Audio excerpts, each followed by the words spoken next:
डूबती हुई नैया में कोई सवार नहीं होना चाहता, खासकर इंडी गठबंधन वाले। डीएम के चुनाव क्या हारी कांग्रेस ने गठबंधन तोड़कर अपना समर्थन टीवीके को दे दिया। टीएमसी और डीएमके क्या हारी समाजवादी पार्टी के अखिलेश यादव ने भी तुरंत आईपैक से नाता तोड़ दिया। लेकिन इन सब में तथाकथित महान किंग मेकर कहाँ है? दोस्तों, बात यह है कि जिन्हें पिछले एक दशक से भारतीय राजनीति का चाणक्य बनाकर पेश किया गया, उनके अजय होने का नैरेटिव मिट्टी में मिल गया है।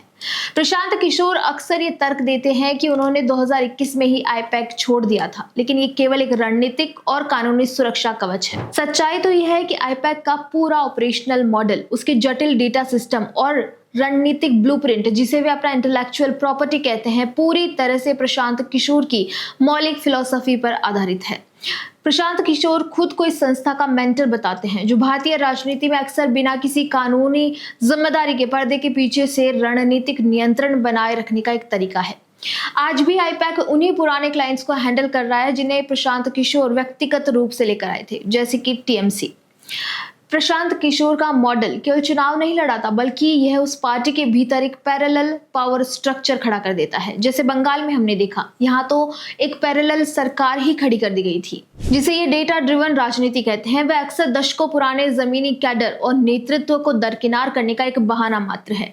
जब 25 साल के डेटा एनालिस्ट एसी कमरों में बैठकर 60 साल के अनुभवी विधायकों को ये निर्देश देने लगते हैं कि उन्हें अपने क्षेत्र में किससे मिलना है और क्या बोलना है, तो पार्टी का आंतरिक लोकतंत्र नष्ट होना तय है।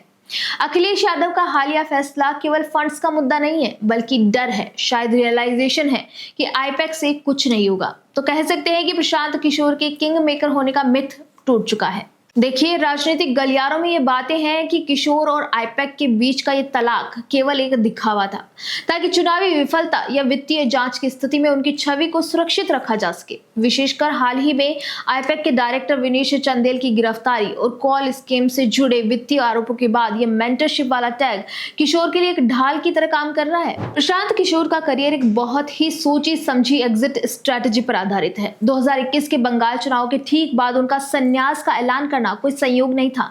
यह पीक वैल्यूएशन पर ब्रांड को सुरक्षित करने की एक चाल थी। वे जानते हैं कि जीत का श्रेय लेने के लिए सबसे सही समय वह है जब हवा आपके पक्ष में हो, और हार की जवाबदेही से बचने के लिए सबसे समय वह है जब चुनौतियां सामने खड़ी हो।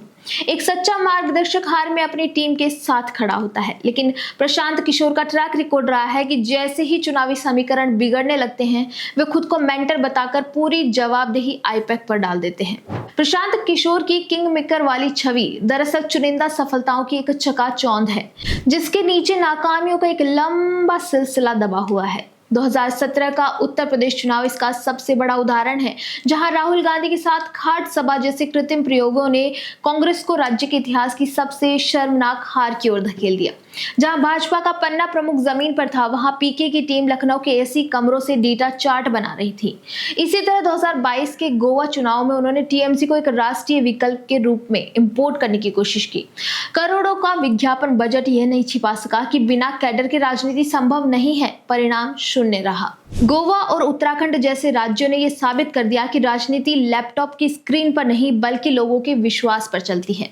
यह टॉप डाउन मॉडल की सबसे बड़ी कमजोरी है। आप विज्ञापनों से रीच तो खरीद सकते हैं, लेकिन रिटेंशन यानी वोट नहीं। अगर रीच या लाइक्स पर ही सत्ता बनती, तो शायद आज राखी सावंत कर्नाटक के मुख्यमंत्री होती या प्रशांत किशोर खुद बिहार के सीएम बन गए होते। क्योंकि बिहार चुनाव में सोशल मीडिया पर तो किशोर की आईटी सेल ने खूब माहौल बनाया, जबकि नतीजों में टाए टाए फुस हो गए।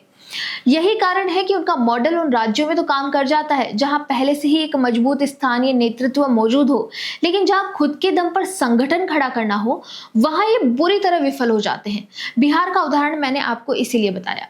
दोस्तों, बिहार चुनाव 2025 के नतीजे प्रशांत किशोर के उस अहंकार का अंत थे, जिसमें उन्होंने मान लिया था कि एक रणनीतिकार स्वतः ही एक जननेता बन सकता है।